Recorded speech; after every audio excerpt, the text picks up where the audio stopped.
കേരളം തുടരാൻ.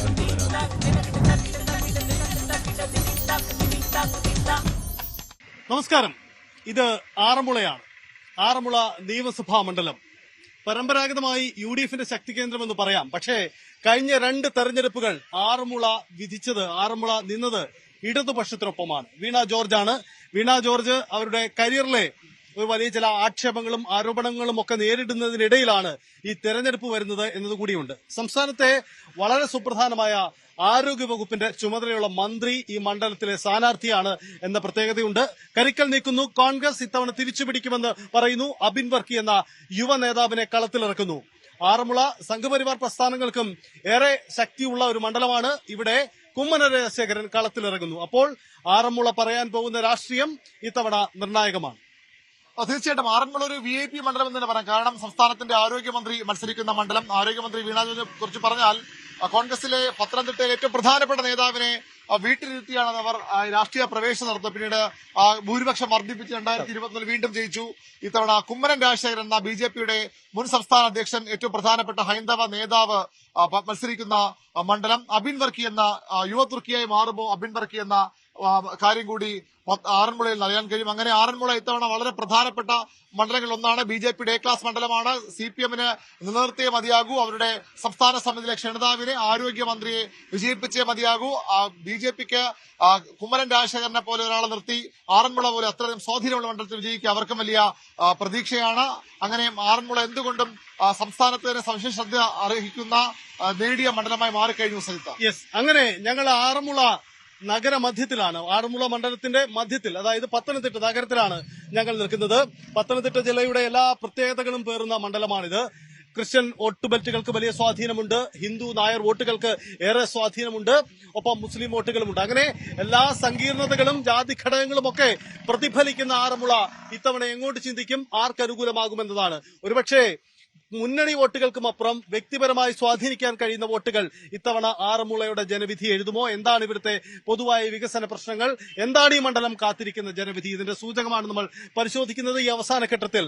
ഞങ്ങൾക്കൊപ്പം ആറന്മുള മണ്ഡലത്തിലെ പ്രബുദ്ധരായ വോട്ടർമാരും സാധാരണ പാർട്ടി പ്രവർത്തകരും നേതാക്കളും ഒക്കെയുണ്ട്. എന്താണ് ആറന്മുളയുടെ ഇപ്പോഴത്തെ രാഷ്ട്രീയമെന്നാണ് ഞങ്ങൾ പരിശോധിക്കുന്നത്. ആറന്മുളയുടെ രാഷ്ട്രീയത്തിലേക്ക് വരുമ്പോൾ ഇപ്പോൾ UDF ഇത്തവണ തിരിച്ചു വരാൻ ആറന്മുളയിൽ ഒരുങ്ങുമ്പോൾ നിങ്ങൾ കളത്തിലിറക്കുന്ന അബിൻ വർക്കിയാണ്. അബിൻ വർക്കി മണ്ഡലംകാരനല്ല. അതൊരു പ്രതിസന്ധിയായി തോന്നിയിട്ടുണ്ടോ? വീണ ജോർജിനെതിരെ എന്ത് അർത്ഥത്തിലാണ് നിങ്ങൾ വോട്ട് ചെയ്യുന്നത്? ഒരു തെരഞ്ഞെടുപ്പിൽ, ഇപ്പോൾ നിയമസഭാ തെരഞ്ഞെടുപ്പ് പോലെയും ലോക്സഭാ തെരഞ്ഞെടുപ്പ് പോലെയും നടക്കുന്ന ഒരു തെരഞ്ഞെടുപ്പിൽ എല്ലാ രാഷ്ട്രീയ പാർട്ടികളും കഴിവുള്ള, സാമർഥ്യമുള്ള, അല്ലെങ്കിൽ ഒരു തെരഞ്ഞെടുപ്പിൽ വിജയിക്കാൻ സാധ്യമുള്ള ആളുകളെ, നേതാക്കന്മാരെ ഓരോ മണ്ഡലങ്ങളിൽ കൊണ്ടുവരാറുണ്ട്. അബിൻ വർക്കിയാണ് പാർട്ടി ഇവിടെ അനുയോജ്യമായ ഒരു സ്ഥാനാർത്ഥിയായി കണ്ടെത്തിയത്. അബിൻ വർക്കി വലിയ ഭൂരിപക്ഷത്തിൽ വിജയിക്കും. ഇനിയും അബിൻ വർക്കിയല്ല, വേറെ സാധാരണക്കാരായ ഒരു കോൺഗ്രസിന്റെ നേതാവായിരുന്നെങ്കിൽ പോലും വീണ ജോർജിനെതിരെ വലിയ ഭൂരിപക്ഷത്തിൽ വിജയിക്കാൻ കഴിയുമായിരുന്നു. കാരണം വീണ ജോർജ് അത്രയധികം ജനവിരുദ്ധിയായി മാറിക്കഴിഞ്ഞു. ജനങ്ങൾക്കിടയിൽ ഇത്രയധികം ജനങ്ങളുടെ പിന്തുണയില്ലാത്ത ഒരു MLA ആയി വീണ ജോർജ് മാറിയത് അവരുടെ പ്രവർത്തനങ്ങൾ കൊണ്ടാണ്. അതിന് ഒരുപാട് കാര്യങ്ങൾ പറയാനുണ്ട്. വീണ ജോർജിന്റെ വകുപ്പിന്റെ നേട്ടങ്ങൾ സംസ്ഥാന അടിസ്ഥാനത്തിൽ ആ മുന്നണി ഉയർത്തിക്കാട്ടുന്നുണ്ട്. പക്ഷേ ഈ മണ്ഡലത്തിൽ അതൊന്നും പ്രതിഫലിച്ചില്ലെന്നാണ് നിങ്ങൾ ആരോപിക്കുന്നത്. മണ്ഡലത്തിൽ ഒന്നും തന്നെ പ്രതിഫലിച്ചില്ല. നിങ്ങൾക്ക് നമ്മുടെ മുമ്പിൽ കാണാവുന്ന ഒരു പാലമുണ്ട്. 5 വർഷമായി പാലം പണി തുടങ്ങിയാണ്. എന്റെ കൂടെ നിൽക്കുന്ന പല സുഹൃത്തുക്കളും ഇവിടെ കച്ചവടം നടത്തുന്ന ആളുകളുണ്ട്. ഇപ്പോൾ നിൽക്കുന്ന ആളുകൾ തന്നെ അവരോട് ചോദിച്ചാൽ മറുപടി പറയും, വാടക കൊടുക്കാൻ പോലും അവർ കഴിയുന്നില്ല. കാരണം ഈ പാലം പണി വന്നതിന് ശേഷം ഒരു വാഹനങ്ങൾ വരാൻ കഴിയാത്ത സാഹചര്യം. ഒരു പാലം പണി, ഇതുപോലെയുള്ള ഒരു പാലമൊക്കെ പണിയണമെങ്കിൽ, ഒരു മേൽപ്പാലം പണിയണമെങ്കിൽ കുറച്ച് നാളുകൾ മാത്രം മതി. പക്ഷേ ഇത് 5 വർഷമായിട്ട് ഈ മേൽപ്പാലം പണി ഇപ്പോഴും പൂർത്തീകരിച്ചിട്ടില്ല. ഇവിടെ മാത്രമല്ല, തൊട്ടടുത്ത മാരാമൺ പാലം, അത് 10 വർഷമായി, അത് പൂർത്തീകരിക്കാൻ കഴിഞ്ഞില്ല. ഇവിടുത്തെ ആരോഗ്യ കേന്ദ്രങ്ങളെല്ലാം തരിപ്പണമാകുന്ന അവസ്ഥയിലേക്ക് പോകുന്നു. ഒരു ആരോഗ്യ കേന്ദ്രത്തിലും വേണ്ട സൗകര്യങ്ങളില്ലാത്ത അവസ്ഥയിലേക്ക് പോകുന്നു. അങ്ങനെ തികച്ചും ജനവിരുദ്ധമായ പ്രവർത്തനങ്ങളുമായി മുന്നോട്ട് പോകുന്ന ഒരു ജനപ്രതിയായി വീണ ജോർജ് മാറിയിരിക്കുന്നു. ആ വീണ ജോർജിനെതിരെ വിധി എഴുതുവാൻ ഈ നാട്ടിലെ ജനങ്ങൾ, പ്രബുദ്ധരായ വോട്ടർമാർ തയ്യാറെടുത്തിരിക്കുന്നു. വലിയ ഭൂരിപക്ഷത്തിൽ അവർ തോൽക്കാൻ പോവുകയാണ്. അത് ചെറിയ CPMന്റെ മറുപടി. അത്രയും ജനവിരുദ്ധിയാണോ സംസ്ഥാനത്തെ ആരോഗ്യമന്ത്രി, CPMന്റെ സംസ്ഥാന സമിതിയിലെ ക്ഷണിതാവ് വീണ ജോർജ്? അത്രയധികം ജനവിരുദ്ധയും ഒരു വികസനവും ചെയ്യാത്ത ആളുമാണ്. ഈ പാലമൊക്കെ ചൂണ്ടിക്കാണിച്ചാണ് ഈ കോൺഗ്രസ് വിമർശനം ഉന്നയിക്കുന്നത്. ആമുഖമായി ഒരു കാര്യം പറയാൻ ഞാൻ ഉദ്ദേശിക്കുന്നു. അതായത് വീണ ജോർജ് ആറന്മുള മണ്ഡലത്തിൽ ഏതാണ്ട് 35,000 വോട്ടിൽ പരം ഭൂരിപക്ഷത്തിൽ വിജയിക്കും എന്ന് ഞാൻ പറയാൻ കാര്യം, നിയോജക മണ്ഡലത്തിലെ ഈ മണ്ഡലത്തിലെ വികസന പ്രവർത്തനത്തിന്റെ വികസന പ്രവർത്തനം ചെയ്തതിന്റെ ഭാഗമായിട്ടാണ്. പാലം പണി എന്റെ സുഹൃത്ത് ഇവിടെ പറയുണ്ടായി. പാലം പണിക്ക് അതിന്റെയായ സമയമെടുക്കും. ഇത് പഞ്ചവടി പാലമല്ല, എളുപ്പം നിർമ്മിക്കുവാനുള്ള ഒരു പാലമല്ല. പാലം അതുകൊണ്ട് സമയം ഏതാണ്ടോ 3-4 മാസം കൊണ്ട് ആ പാലം പണി പൂർത്തീകരിക്കാൻ കഴിയും. മറ്റ് കേസും കാര്യമൊക്കെ ആയതുകൊണ്ടാണ് ഈ പാലം പണി ദീർഘിപ്പിക്കാനുള്ള കാര്യമായത്. പിന്നെ അതുപോലെ തന്നെ മറ്റെന്താണ് ചോദിച്ചത്? ജനവിരുദ്ധയാണ് അവർ. വകുപ്പിലൊന്നും ചെയ്തിട്ടില്ല, ആരോഗ്യ വകുപ്പിലൊന്നും ചെയ്തിട്ടില്ല, അതുപോലെ മണ്ഡലത്തിൽ മറ്റൊരു വികസനവുമില്ല. കഴിഞ്ഞ 10 വർഷമായി ഒരു UDF പ്രതിനിധി പത്തനംതിട്ട ആറന്മുള മണ്ഡലത്തിൽ പ്രതികരിച്ചു. അദ്ദേഹം എന്ത് വികസന പ്രവർത്തനങ്ങളാണ് ചെയ്യുന്നത്? കഴിഞ്ഞ വീണ ജോർജ് ചെയ്ത വികസന പ്രവർത്തനങ്ങൾ മാത്രമാണ് പത്തനംതിട്ട ആറന്മുള മണ്ഡലത്തിൽ നമുക്ക് കാണുവാൻ കഴിയുന്നത്. വികസനമാണ് നമ്മുടെ ലക്ഷ്യം. വികസനത്തിന്റെ ഭാഗമായി ഒരു വോട്ട്, ഇതാണ് നമ്മുടെ മുദ്രാവാക്യം. തീർച്ചയായും ആറന്മുള മണ്ഡലത്തിൽ വീണ ജോർജ് വിജയിക്കും. 35,000 വോട്ടിൽ പരം വീണ ജോർജ് ഇവിടെ വിജയിക്കും. അപാര ആത്മവിശ്വാസം, 35,000 വോട്ടിന്റെ ഭൂരിപക്ഷമാണ്. BJP പ്രതിനിധികൾ കൂടി ഉണ്ട് ഇവിടെ. അവരുടെ ഒരു അഭിപ്രായം കൂടി കേട്ടു പോകാം. ആത്മവിശ്വാസം പ്രകടിപ്പിക്കുന്നതിന് കാശ് കൊടുക്കേണ്ട കാര്യമില്ലല്ലോ, അതുകൊണ്ട് ആത്മവിശ്വാസം പ്രകടിപ്പിക്കാം. ഈ പാലം പണി പത്തനംതിട്ടയിലെ ഏറ്റവും വലിയ വീണ ജോർജിന്റെ വികസനത്തെ മാറ്റുരയ്ക്കുന്നതാണ്. 6 വരി പാത, 24 കിലോമീറ്റർ കടൽപ്പാലം പണിത രാജ്യമാണ് ഇന്ത്യ, ബോംബെ. അവിടെയാണ് ഈ മുത്തൂറ്റ് ഹോസ്പിറ്റലിന് അവിടെ തുടങ്ങി നമ്മുടെ ശ്രീവത്സത്തിന് അവിടെ അവസാനിപ്പിക്കുന്ന ഈ ചെറിയ 200 മീറ്ററോളം വരുന്ന ഈ പാലം പണിയാൻ 5 വർഷം പിന്നിട്ടിട്ടും പണിയുടെ 60% മാത്രം പൂർത്തി. ഇനിയും 2 സ്പാനുകൾ പൂർത്തീകരിക്കാൻ കിടക്കുക. 60% മാത്രം പൂർത്തീകരിച്ച ഈ പാലം വീണ ജോർജ് 10 വർഷത്തിനുള്ളിൽ പൂർത്തീകരിച്ച ഒരു പ്രവർത്തനത്തിന്റെ കാര്യം ഈ സഹാക്കളെന്ന് പറഞ്ഞാൽ ഞങ്ങൾ അംഗീകരിക്കാം. 10 വർഷം വന്ന ആദ്യ സമയത്ത് തന്നെ സബ് ജയിൽ പൊളിച്ചു. ആദ്യത്തെ അവരുടെ MLA സ്ഥാനം വന്ന സബ് ജയിൽ പൊളിച്ചത്. ഈ സബ് ജയിൽ പൂർത്തീകരിക്കാൻ അവരെ കൊണ്ട് ഇതുവരെ സാധിച്ചിട്ടില്ല, പണി പൂർത്തീകരിച്ചിട്ടില്ല. ശിവദാസൻ നായരുടെ 15 വർഷത്തെ കാലവർഷത്തിലെ സേവനത്തിന്റെ ഭാഗമാണ് KSRTC സ്റ്റാൻഡ്. ഏകദേശം 36 ബസ് പാർക്ക് ചെയ്യാൻ പറ്റുന്ന KSRTC സ്റ്റാൻഡ് വെറും 8 ബസ് മാത്രം പാർക്ക് ചെയ്യാൻ പറ്റുന്ന രീതിയിലേക്ക് പണിത് വെച്ചിരിക്കുന്ന ഈ ഞാൻ പറയുന്ന കണക്കാക്കണം, നിങ്ങൾ പോയി എണ്ണി നോക്കൂ. 8 ബസ് മാത്രം പാർക്ക് ചെയ്യാൻ പറ്റുന്ന രീതിയിലേക്ക് KSRTC സ്റ്റാൻഡ് ഒതുക്കി പണിത ഒരു മഹാത്മ്യം, ഒരു പ്ലാൻ വരച്ച് സെറ്റ് ചെയ്തത് ശിവദാസൻ നായരാണ്. കഴിഞ്ഞ വർഷം ഇതുപോലെ നിയമസഭാ തെരഞ്ഞെടുപ്പിനെ നേരിടാൻ വേണ്ടി വീണ ജോർജിന് ഒന്നും കാണിക്കാതില്ലാതെ വന്നപ്പോൾ അന്ന് ലൈറ്റിട്ട് ഉദ്ഘാടനം ചെയ്ത ഈ KSRTC സ്റ്റാൻഡ് അതിനുശേഷം അങ്ങോട്ട് തിരിഞ്ഞു നോക്കിയിട്ടില്ല. ഗവൺമെന്റ് ആശുപത്രി പൊളിച്ചു കളഞ്ഞു, ഇതുവരെ പൂർത്തീകരിക്കാൻ സാധിച്ചില്ല. പിന്നെ റിംഗ് റോഡ്, മേൽപ്പാലം പൂർത്തീകരിക്കാൻ സാധിച്ചില്ല. ജില്ലാ സ്റ്റേഡിയം പൂർത്തീകരിക്കാൻ സാധിച്ചിട്ടില്ല. കോഴഞ്ചേരി ഹോസ്പിറ്റൽ പൂർത്തീകരിക്കാൻ സാധിച്ചിട്ടില്ല. കോഴഞ്ചേരി പാലം പൂർത്തീകരിക്കാൻ. വീണ ജോർജ് പൂർത്തീകരിച്ച് ഉദ്ഘാടനം ചെയ്ത ഒരു സ്ഥാപനത്തിന്റെയോ ഒരു വികസന പ്രവർത്തനത്തിന്റെയോ കാര്യം പറഞ്ഞാൽ ഞങ്ങൾ ഈ പണി നിർത്താം. ഈ മണ്ഡലത്തിൽ ഒരുപക്ഷെ വികസനത്തിനും അപ്പുറം അരുണ് ചർച്ച ചെയ്യപ്പെട്ട ഒരു പ്രധാനപ്പെട്ട കാര്യമാണ് ഈ സ്ഥാനാർത്ഥി നിർണയത്തിലുണ്ടായ ചില പ്രശ്നങ്ങൾ. കുമ്മനം രാജശേഖരനെ ആദ്യം ഇവിടെ മത്സരിപ്പിക്കാൻ തയ്യാറാവാതിരിക്കുകയും പിന്നെ ഒരു സമ്മർദ്ദം ഉയർത്തുകയും ചെയ്തപ്പോൾ മത്സരത്തിന് വന്നു എന്നാണ് കേട്ട ഒരു ആക്ഷേപം. അതായത് ഈ പത്തനംതിട്ട ജില്ലയുടെ പല മണ്ഡലങ്ങളിലും ഡീൽ ആരോപണമുണ്ട്. അതും ഈ ആറന്മുളയിൽ ചർച്ചയാണല്ലോ. കുമ്മനം രാജേട്ടനെ നിങ്ങൾ പത്രത്തിൽ കൂടെ പ്രഖ്യാപിക്കാൻ താമസം വന്നേ ഉള്ളൂ. പക്ഷെങ്കിൽ ഈ കഴിഞ്ഞ ഒരു ഇലക്ഷൻ പ്രഖ്യാപിക്കുന്നതിന് 3 മാസം മുമ്പ് തന്നെ BJPയുടെ ഇവിടെ ബൂത്ത് തലത്തിൽ കുമ്മനം രാജേട്ടന് വേണ്ടിയുള്ള പ്രവർത്തനങ്ങൾ ആരംഭിച്ചു കഴിഞ്ഞിരുന്നു. അത് പ്രഖ്യാപിക്കുന്നത് താമസമായത് മറ്റ് സ്ഥാനാർത്ഥികൾ ആരൊക്കെ എന്നുള്ളത് നോക്കുന്നതിന് വേണ്ടിയുള്ള ഒരു കാലതാമസം മാത്രമായിരുന്നു. BJP 3 ഘട്ടമായിട്ടാണ് സ്ഥാനാർത്ഥികളെ പ്രഖ്യാപിച്ചത്. ഇവിടെ യാതൊരുവിധമായ തർക്കങ്ങളോ കാര്യങ്ങളോ ഇല്ലായിരുന്നു. ഇത് നേരത്തെ തന്നെ സംഘടനാ സംവിധാനത്തിൽ കുമ്മനം രാജേട്ടൻ തന്നെയായിരുന്നു BJPയുടെ സ്ഥാനാർത്ഥി എന്നുള്ളത്. കുമ്മനം രാജേട്ടനെ സംബന്ധിച്ച് പറഞ്ഞു കഴിഞ്ഞാൽ ആറന്മുള മണ്ഡലത്തിൽ അദ്ദേഹം സുപരിചിതനാണ്. മുഴുവൻ വോട്ടർമാർക്കും പ്രത്യേകിച്ച് പരിചയപ്പെടുത്തുന്ന ഒരാളല്ല. തീർച്ചയായിട്ടും കുമ്മനം രാജേട്ടൻ ആറന്മുള മണ്ഡലത്തിൽ വിജയിക്കുമെന്നുള്ള യാതൊരു സംശയവുമില്ല. സാഹിത്യ പറഞ്ഞ പോലെയും ആരോഗ്യ വകുപ്പിന്റെ നേട്ടങ്ങൾ തന്നെ സർക്കാരിന്റെ ഏറ്റവും വലിയ നേട്ടങ്ങളായി സർക്കാർ എടുത്തു കാണിക്കുന്നുണ്ട്. അവിടെയാണ് ഇങ്ങനെ ഒന്നും ചെയ്തില്ല എന്നൊരു ആക്ഷേപം ഈ UDFന്റെ ഭാഗത്തും BJPയുടെ ഭാഗത്തൊക്കെ ഉണ്ടാകുന്നു. എന്താണ് ശരിക്കും ആരോഗ്യ വകുപ്പ് മന്ത്രി അത്ര മോശം പ്രവർത്തനമായിരുന്നു ഇവിടെ? എന്താണ് അവർക്ക് മണ്ഡലത്തിൽ ഈ പൊതുവിലുള്ള ഒരു പ്രവർത്തനം മണ്ഡലത്തിൽ മികവ് നാട്ടാൻ കഴിയാതെ പോയിട്ടുണ്ടോ? കഴിഞ്ഞ ദിവസം മിനിസ്റ്റർ തന്നെ, നമ്മുടെ മുൻ ആരോഗ്യമന്ത്രിയായിരുന്ന വീണ ജോർജ് തന്നെ അതിന് വ്യക്തമായ മറുപടി തന്നായിരുന്നു. ഇവിടുത്തെ മരുന്ന് മാഫിയകളിൽ നിന്നും അതേ വിദേശത്തുള്ള കോർപ്പറേറ്റുകളിൽ നിന്നും അച്ചാരം വാങ്ങിക്കൊണ്ടാണ് ഇവിടുത്തെ കോൺഗ്രസിന്റെ നേതൃത്വത്തിൽ കാടടച്ചു വെടിവെക്കുകയാണ്. പിന്നെ എന്റെ സുഹൃത്ത് മുമ്പ് പറഞ്ഞ പോലെ പത്തനംതിട്ട ജനറൽ ആശുപത്രിയിൽ 80,000 സ്ക്വയർ ഫീറ്റിൽ 4 നിലയുടെ ഒരു ബിൽഡിങ്ങും 5 നിലയുടെ ബിൽഡിങ്ങും കംപ്ലീഷൻ കഴിഞ്ഞു. പിന്നെ എന്ത് പൂർത്തിയാക്കിയെന്ന് ചോദിച്ചാൽ കാത്ത് ലാബ് അവിടെ പൂർത്തിയായിട്ട് 800,000 പേര് ചികിത്സ ലഭ്യമായി വെളിയിൽ വന്നതിന്റെ OP ടിക്കറ്റിന്റെ കണക്കോടുണ്ട്. ഡയാലിസിസ്, ആൻജിയോഗ്രാം ഉൾപ്പെടെ ഹൃദയ സംബന്ധമായ എല്ലാ അസുഖങ്ങൾക്കും പൂർണ്ണമായ രീതിയിൽ അവിടെ ചികിത്സാ സൗകര്യം ലഭ്യമാണ്.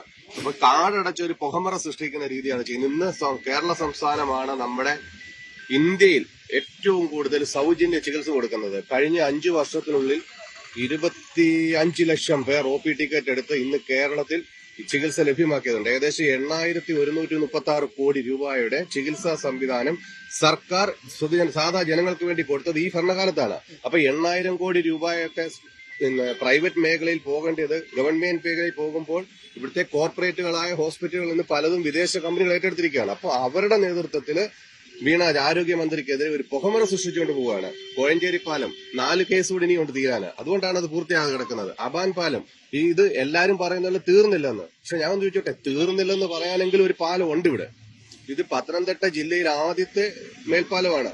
ഈ റിംഗ് റോഡ് പണ്ട് ഒരു 15-20 വർഷം മുമ്പ് പ്ലാൻ ചെയ്തപ്പോ എല്ലാരും പറഞ്ഞു പത്തനംതിട്ടയ്ക്ക് എന്തിനാ റിംഗ് റോഡ്, അഴിമതിയാണെന്ന് പറഞ്ഞു. ഇന്ന് ഈ റിംഗ് റോഡ് പത്തനംതിട്ടയുടെ ജീവനാടിയാണ്. അതേപോലെ ഈ മേൽപ്പാലം ഇതൊരു ദീർഘവീക്ഷണമാണ്. അടുത്ത 10 വർഷത്തിനുള്ളിൽ ഇത് പ്രധാന ഇവിടുത്തെ ആശ്രയ കേന്ദ്രമായിട്ട് മാറും.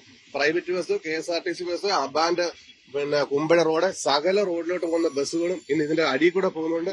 മേൽവശത്തൂടെ സുഗമമായ ഒരു യാത്ര ലഭ്യമാകും. ഈ 2016 തന്നെ ഇത് ഉദ്ഘാടനം ചെയ്യപ്പെടും. ഈ വീണ ജോർജ് തന്നെ ഇത് ഉദ്ഘാടനം ചെയ്യും. ആ കോൺഫിഡൻസ് ഞങ്ങൾക്കുണ്ട്. അപ്പൊ കേരളത്തിൽ ഇന്ന് ഈ 2026 തന്നെ വീണ ജോർജ് ഇത് ഉദ്ഘാടനം ചെയ്യും. അത് നമ്മൾ ഇവിടെ സംസാരിക്കുന്ന എല്ലാവർക്കും ഇതിലൂടെ യാത്ര ചെയ്ത് പോകാൻ പറ്റും. ഇത് ഞങ്ങൾക്ക് പൂർണ്ണ വിശ്വാസമുള്ള കാര്യമാണ്. ഇതിന്റെ പണി ഏകദേശം 90% പൂർത്തിയാക്കിയിരിക്കുന്നു. ഇതിന്റെ പേരിലുള്ള കേസ് ഇപ്പോഴും നടന്നുകൊണ്ടിരിക്കുക, തീർന്നിട്ടില്ല. 200 മീറ്റർ എവിടെ പോകാൻ വേറെ സിമ്പിൾ ആയിട്ട് പറയാം. ഇദ്ദേഹത്തിന്റെ ഈ ജനറൽ ആശുപത്രി പൂർത്തീകരിച്ചൊന്നുമല്ല. നിങ്ങൾക്ക് പോയി നേരിട്ട് 1 കിലോമീറ്റർ 200 മീറ്റർ അല്ലല്ലോ, 200 പൂർത്തീകരിച്ചിട്ടില്ല. വെറുതെ അതുകൊണ്ട് തന്നെ ഇവരെ സ്വകാര്യ അതായത് ഗവൺമെന്റ് 1 കിലോമീറ്റർ താഴെയുണ്ട്, 1 കിലോമീറ്റർ താഴെയുണ്ട് ഈ പാലം. ഇവർ 200 മീറ്റർ എന്ന് പറഞ്ഞാൽ അവർ തെറ്റിയിരിക്കുക. അതുപോലെ തന്നെ ഈ മണ്ഡലത്തിലൊക്കെ വീണ ജോർജ് 2,790 കോടി രൂപയോളം ചെലവാക്കിയിട്ടുണ്ട്. 88 റോഡ് BNR റോഡ് ഉണ്ട്. ഈ പറയുന്ന ഈ കോൺഗ്രസ്സുകാരാണെങ്കിലും ഞാൻ ഉൾപ്പെടെയുള്ള BJPക്കാരാണെങ്കിൽ തന്നെ ഈ സഞ്ചരിക്കുന്നതൊക്കെ ഈ വീണ ജോർജ് കൊണ്ടുവന്ന വികസനപ്പെട്ട റോഡിലാ ഇവരൊക്കെ സഞ്ചരിക്കുന്നത്. ഈ ജില്ലാ സ്റ്റേഡിയം ജില്ലാ സ്റ്റേഡിയത്തിന്റെ കാര്യം പറയുകയാണെങ്കിൽ ജില്ലാ സ്റ്റേഡിയത്തിന്റെ കാര്യം പറയുകയാണെങ്കിൽ MOI Pathanamthitta municipality UDF MOI കൊടുത്തിരുന്നെങ്കിൽ ഇന്ന് കായികപരമായിട്ട് കേരളത്തിൽ ഏറ്റവും വലിയ സ്റ്റേഡിയം ആയി പോലെ. പക്ഷെ അതിന് ഏറ്റവും കാവൽ തടസ്സം നിന്നത് UDFന്റെ ഭരണസമിതിയാണ്, മുനിസിപ്പൽ ഭരണസമിതിയാണ്. അന്ന് MOI കൊടുത്തിരുന്നെങ്കിൽ ഇന്ന് കേരളത്തിലെ ഏറ്റവും വലിയ സ്റ്റേഡിയം ആയി പോയത്. അതുകൊണ്ടാണ് KSRTC ഇവിടെ ഇപ്പൊ ഇന്ത്യയിൽ എവിടെ വേണമെങ്കിലും ഈ സ്റ്റാൻഡിൽ നിന്ന് ഇന്ത്യയിൽ എവിടെ വേണമെങ്കിൽ യാത്ര ചെയ്യാൻ പറ്റും. നേരത്തെ ആണെങ്കിൽ ഇന്ത്യയിൽ എവിടെ ബാംഗ്ലൂർ 4-5 മംഗലാപുരം, ബാംഗ്ലൂർ പഠിക്കുന്ന പിള്ളേർക്കൊക്കെ ഒന്നാം നമ്പറാന്ന് പറയും. എന്നിട്ട് ഇവിടുത്തെ കളക്ടറുടെ ആക്ഷൻ, അതായത് കോന്നി മെഡിക്കൽ കോളേജിന്റെ അടുത്ത് ഒരു 100 മീറ്റർ ദൂരം ഡിസ്റ്റൻസ് ഉള്ളൂ കോന്നി മെഡിക്കൽ കോളേജ് എന്ന് പറഞ്ഞത്. അത് അടൂർ പ്രകാശ് കൊണ്ടുവന്നാണ് കോന്നി മെഡിക്കൽ കോളേജ്. അദ്ദേഹം മാറിയതിനു ശേഷം അവിടെ ഇരിക്കുന്ന ഇടതുപക്ഷത്തിന്റെ MLA ആണ്, 10 വർഷത്തോളം ഭരിക്കും. എന്നിട്ട് അവിടെ ഒരു ആക്സിഡന്റായിട്ട് കളക്ടറെ കൊണ്ടുവന്ന ഒരു പ്രൈവറ്റ് ഹോസ്പിറ്റലാണ് ഇവിടുത്തെ മുത്തൂറ്റ് എന്ന് പറഞ്ഞു വരാം. അല്ലാതെ ആരോഗ്യ മേഖലയായിട്ട് ബന്ധപ്പെട്ടാണ്, അത് ആരോഗ്യ മേഖലയായിട്ട് ബന്ധപ്പെട്ടാണ്. അല്ല ഞാൻ അതല്ല പറഞ്ഞ ആരോഗ്യ മേഖലയാണോ, അത് ശബരിമല എന്ന് പറഞ്ഞാൽ പൂങ്കാവനത്തോടനുബന്ധിച്ച് ഉള്ള ശബരിമലയുമായി അനുബന്ധിച്ച് ഒരു മെഡിക്കൽ കോളേജ് സ്ഥാപിച്ചിട്ട് ശസ്ത്രക്രിയ കേരളത്തിൽ ആദ്യമായിട്ട് ഇവിടെ ഞങ്ങൾക്ക് തൊട്ടടുത്തുള്ള പരിമല, ബിലിവേഴ്സ്, മുത്തൂറ്റ് തുടങ്ങിയ ഹോസ്പിറ്റലിൽ മാത്രം ലഭ്യമായിരുന്ന ഹൃദയമാറ്റ ശസ്ത്രക്രിയ വളരെ നഷ്ടത്തിലാണ് ഓടിക്കേണ്ടത്. ദുരിതവും നഷ്ടമാണ് ഈ കടക്കാരൊന്നും നിങ്ങൾ എടുക്കണം. കടക്കാർ ദുരിതത്തിലാണ്. ഒരുപക്ഷെ ഈ വീണ ജോർജ് എന്ന ഒരു വ്യക്തിയുടെ വ്യക്തി അധിക്ഷേപം ഏറെ നേരിടുന്നു എന്ന അതിലേക്ക് വരാം. സംസ്ഥാനത്ത് ആരോഗ്യമന്ത്രി വീണ ജോർജിനെതിരെ വലിയ വ്യക്തി അധിക്ഷേപം നേരിടുന്നു എന്ന് CPM ഉണ്ട്. അവരുടെ ക്യാമ്പയിനിൽ പോലും നമ്മൾ കേട്ടതാണ്, ഉയർന്നു കേൾക്കുന്നുണ്ട്. ഒരുപക്ഷെ അതിന്റെ ഒരു പ്രതിഫലനം ഈ തെരഞ്ഞെടുപ്പിൽ ഉണ്ടാകുമോ എന്നൊരു ചോദ്യം കൂടിയുണ്ട്. വീണ ജോർജിനെതിരെ വ്യക്തിപരമായ അധിക്ഷേപം നടത്തുന്നു എന്ന ആക്ഷേപം അവർക്കുണ്ട്.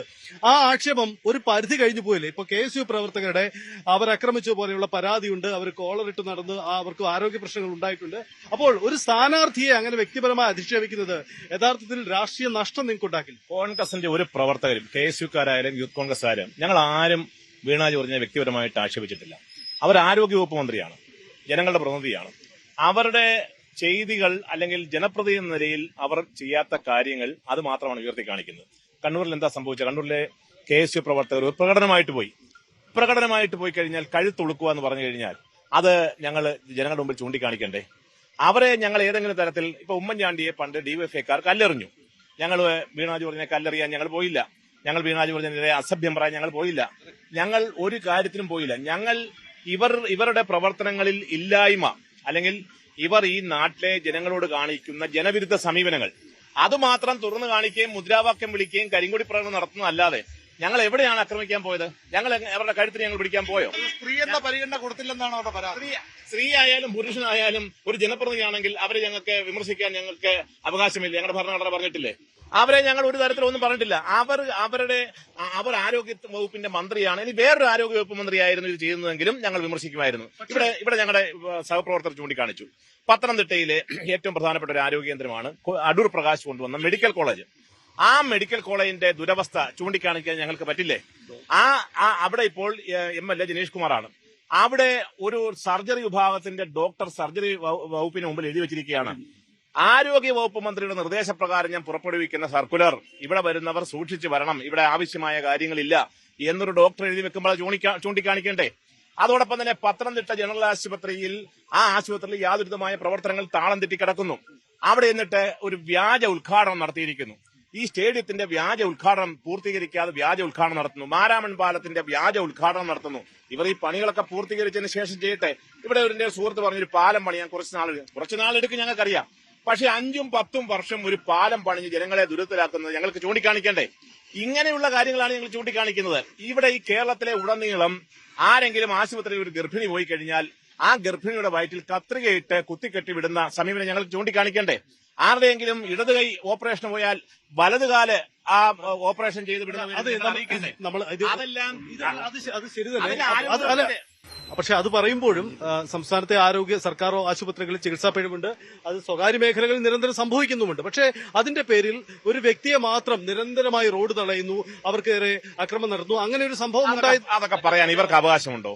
ഒരു സാധുവായ ഒരു മുഖ്യമന്ത്രി കേരളത്തിലെ ജനങ്ങളെ സഹായിച്ച ഒരു മുഖ്യമന്ത്രി ഉമ്മൻചാണ്ടി, ആ ഉമ്മൻചാണ്ടി പൊതുനിരത്തിൽ കൂടി പോകുമ്പോൾ അദ്ദേഹത്തെ കല്ലെറിഞ്ഞ ആളുകളാണ് ഇവര്. അവരാണ് സൂചിപ്പിക്കുന്നത് മുദ്രാവാക്യം വിളിക്കാൻ കഴിയില്ല എന്ന് പറയുന്നത്.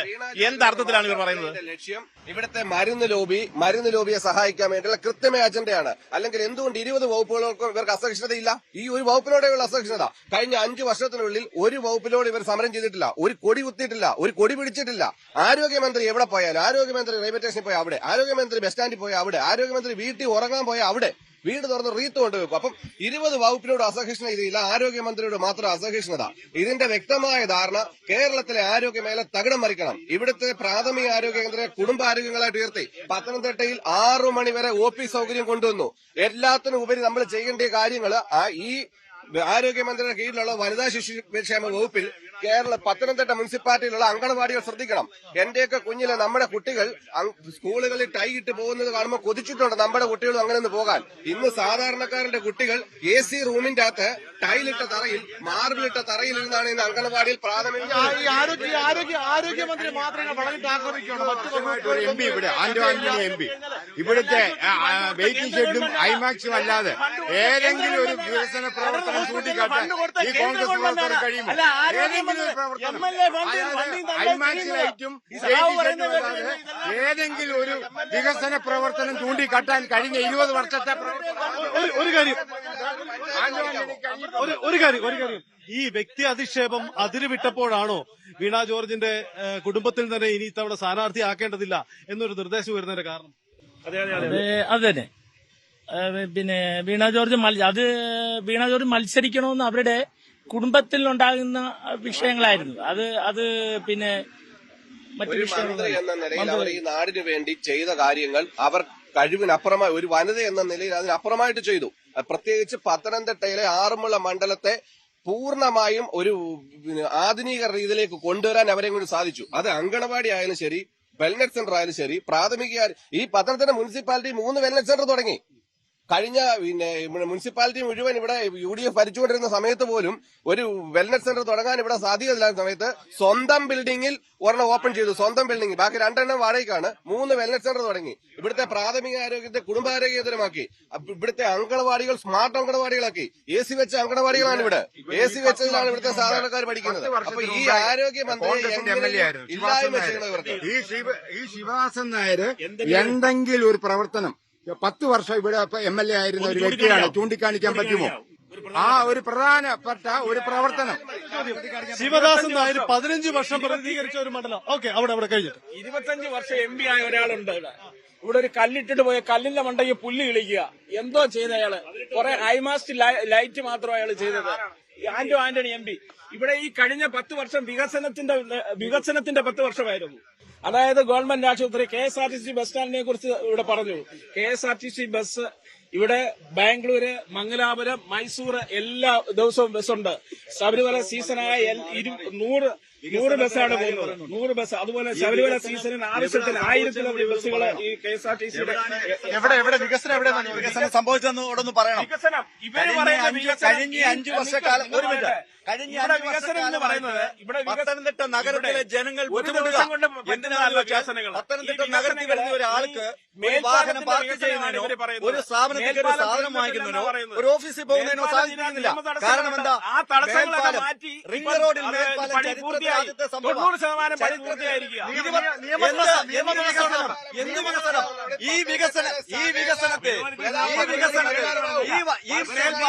ഈ മേൽപ്പാലത്തെ അവിടുന്ന് വരുന്ന കുടിയന്മാർക്ക് കയറി മുത്തൂറ്റ് ഹോസ്പിറ്റലിൽ നടക്കാന്നുള്ളത് ഈ പ്രൈവറ്റ് ബസ് സ്റ്റാൻഡിൽ നിന്ന് ഇറങ്ങുന്ന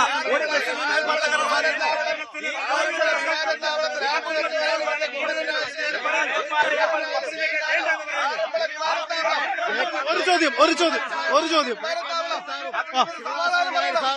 ഒഴികെ ഇവിടെ വികസന പ്രവർത്തനം കൊണ്ടുവന്നല്ലാതെ. അവിടെ ഒരു ചോദ്യം ചോദിക്കട്ടെ.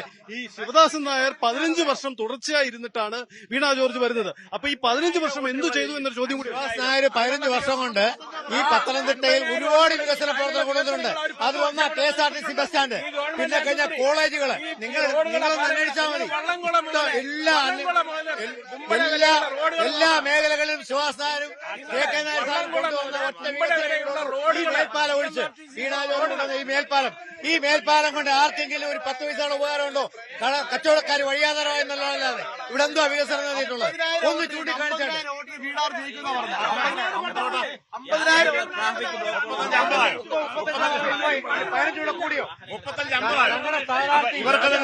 ഇവർക്ക് തന്നെ യാതൊരു ബോധമില്ലാതെ മാറിയിരിക്കുകയാണ്. വീണ ഇവിടെ ഇവിടെ ജയിക്കും.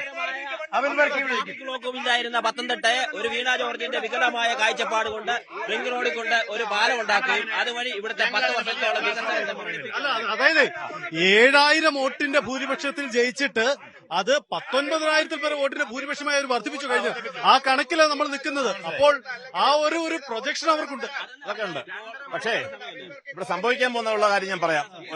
മെയ് മാസം 4-ാം തീയതി കഴിയുമ്പോ ഇവിടെ അബിൻ വർക്കി ഒരു 18,000 വോട്ടിന് ജയിക്കും. 18,000 BJPയുടെ കൂടെ മത്സരിക്കുന്ന മണ്ഡലമാണ്. എത്ര വോട്ടിന് ജയിക്കും ഇവിടെ? കേരളത്തെ പത്തനംതിട്ടയെ സംബന്ധിച്ച് ആറന്മുള മണ്ഡലത്തെ സംബന്ധിച്ച് ഇവിടെ വികസനമാണ് ചർച്ച ചെയ്യപ്പെടുന്നത്. ഇവർ 2 കൂട്ടരും പറഞ്ഞു ഇവർ കൊണ്ടുവന്ന് പൂർത്തിയാക്കിയ ഒരു പദ്ധതിയുടെ പേര് പറഞ്ഞാൽ ഞങ്ങൾ അവർ പറയുന്ന ചിഹ്നത്തിൽ ഞങ്ങൾ വോട്ട് ചെയ്യാം. ഒരു പദ്ധതി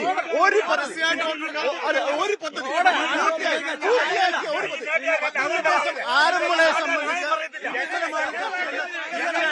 ആറന്മുളയിലെ ജനങ്ങൾ ഇത്തവണ മാറ്റത്തിന് വേണ്ടി കുമ്മനം രാജേട്ടൻ 10,000 വോട്ടിന് ഞങ്ങൾ വരിക 10,000 വോട്ടിന്റെ ഭൂരിപക്ഷത്തിൽ ആറന്മുളയിൽ വിജയിച്ചിരിക്കും. ഒരിക്കലുമല്ല.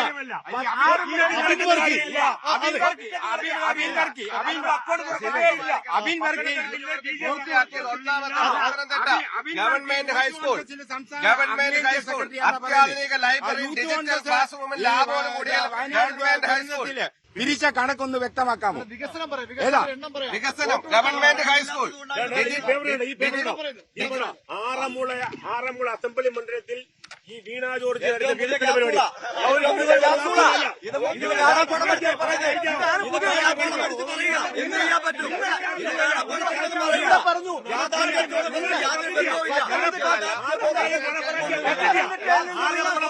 നടപ്പാക്കിയ പദ്ധതിയുടെ ഇതാ ആറന്മുള മണ്ഡലത്തിൽ നടപ്പാക്കിയ പദ്ധതിയാണ്. ഇവിടെ ബി ജെ പിയും കോൺഗ്രസ് ഒന്നാ പറഞ്ഞത്. ഇവർ രണ്ടും സംസ്ഥാന മുഴുവനുള്ള ഡീലാണ് ഇവിടെ നടക്കുന്നത്. ഇവിടെ വയനാട് ഫണ്ട് പിരിച്ചു.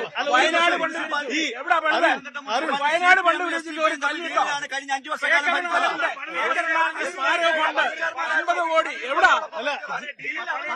കഴിഞ്ഞ 5 വർഷക്കാലം പത്തനംതിട്ട മുനിസിപ്പാലിറ്റി പക്ഷേ കോൺഗ്രസ് പിന്നെ CPM SDPI മുന്നണിയാണ് ഇവിടെ പത്തനംതിട്ട മുനിസിപ്പാലിറ്റി ഭരിച്ചത്.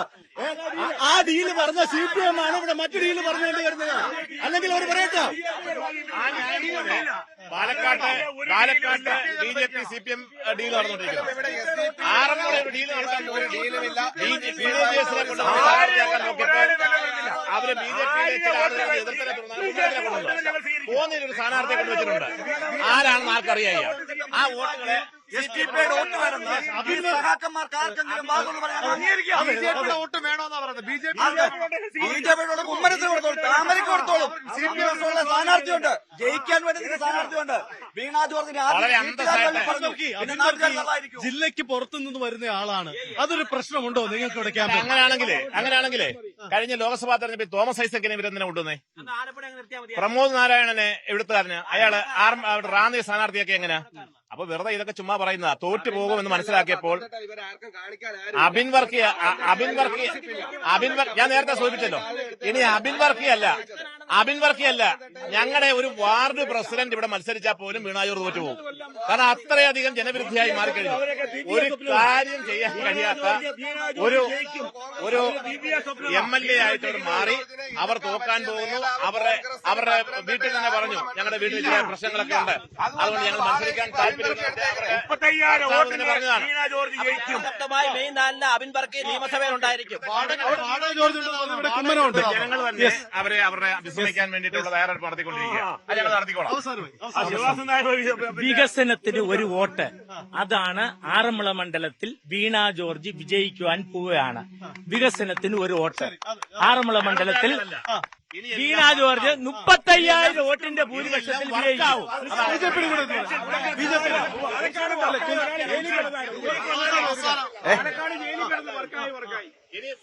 എന്താണ് നിങ്ങളുടെ മുദ്രാവാക്യം ഈ ആറന്മുളയ്ക്ക് ഉറപ്പ് നൽകാൻ? വികസനമാണ്. സർവ്വജനങ്ങൾക്കും വികസനമാണ്. ആറന്മുളയുടെ വികസനമാണ്, ജനങ്ങളുടെ വികസനമാണ് BJPയുടെ മുദ്രാവാക്യം. അതിനുവേണ്ടിയാണ് വോട്ട് ചോദിക്കുന്നത്. നരേന്ദ്രമോദി നടപ്പാക്കുന്ന വികസനങ്ങള് ഇവിടുത്തെ ജനങ്ങൾ, സാധാരണക്കാര്, കോൺഗ്രസുകാരും മാർക്സിസ്റ്റുകാരും അംഗീകരിക്കേണ്ട, സാധാരണ ജനങ്ങൾ അംഗീകരിക്കുന്നുണ്ട്. അത് വോട്ട് ചെയ്യുന്ന ശുഭാപ്തി വിശ്വാസം ഞങ്ങൾക്കുണ്ട്. കുമ്മനം രാജശേഖരൻ 10,000 വോട്ടിന് ഭൂരിപക്ഷത്തിൽ ജയിക്കുകയും ചെയ്യും. എന്തായാലും ഒരു കാര്യം ഉറപ്പാണ്, ആറന്മുള കൃത്യമായ രാഷ്ട്രീയം പറയുന്നുണ്ട്. അവിടെ പല വിഷയങ്ങളുണ്ട്. വീണ ജോർജിനെ ഇത്തവണ അലർത്തിയടിക്കാൻ കോൺഗ്രസിനും BJPക്കും പുതിയ തന്ത്രങ്ങൾ ഒരുങ്ങുന്നുണ്ട് എന്നതാണ് സാഹചര്യം. അതായത് ഒരു കാര്യം ഉറപ്പാണ്, ആരോഗ്യ വകുപ്പ് എന്ന് പറഞ്ഞ ജനങ്ങളുമായി ഏറ്റവും ചേർന്ന് നിൽക്കുന്ന വകുപ്പാണ്. അതുകൊണ്ട് വീണ ജോർജിന്റെ കാര്യത്തിൽ, ആറന്മുള മണ്ഡലത്തിന്റെ കാര്യത്തിൽ പക്ഷേ ഈ പ്രാദേശിക വിഷയങ്ങൾ മാത്രമാകില്ല, ആരോഗ്യവകുപ്പിനെതിരെ വരുന്ന ആരോപണങ്ങൾ, വകുപ്പിന്റെ നേട്ടങ്ങൾ ഒക്കെ ചർച്ചയാകും. നേട്ടങ്ങളും കോട്ടങ്ങളും ഒക്കെ ചർച്ചയാകും. അതുകൊണ്ട് തന്നെയാണ് ഇത് ആർക്ക് ഗുണമാകും, ആരുടെ ഭാഗം ജയിക്കുമെന്നൊക്കെ കണ്ടറിഞ്ഞ് അത്രയധികം വാശിയേറിയ പോരാട്ടം ആറന്മുള നടക്കുന്നുണ്ട്. ശരി, എന്തായാലും സംസ്ഥാന സർക്കാരിന്റെ അതേ പ്രതിഫലനം ഉണ്ടാകുമെന്ന് അവകാശപ്പെടുന്ന ആറന്മുളയിലെ തെരഞ്ഞെടുപ്പ് പോര് ആറന്മുളയിൽ ആര് വിജയിച്ചു എന്നതിനപ്പുറം അത് ആരോഗ്യ വകുപ്പിന്റെ വിലയിരുത്തൽ കൂടിയായി മാറുമോ എന്നാണ് നമുക്ക് കണ്ടറിയേണ്ടത്. വികസനമുണ്ട്, ഒപ്പം മറ്റു വിവാദങ്ങളുണ്ട്. എന്തായാലും നമുക്ക് കാത്തിരിക്കാം ആറന്മുളയുടെ ജനവിധിക്കായി. ഈ പോരാട്ടത്തിന്റെ ചിത്രത്തിന്റെ പൂർണ്ണതയ്ക്കു വേണ്ടി മറ്റൊരു മണ്ഡലത്തിൽ കണ്ടുമുട്ടാം. നന്ദി, നമസ്കാരം. വികസനത്തിന്റെ കൂടുതൽ വാർത്തകൾക്ക് News 18 Keralam YouTube channel subscribe ചെയ്യുക.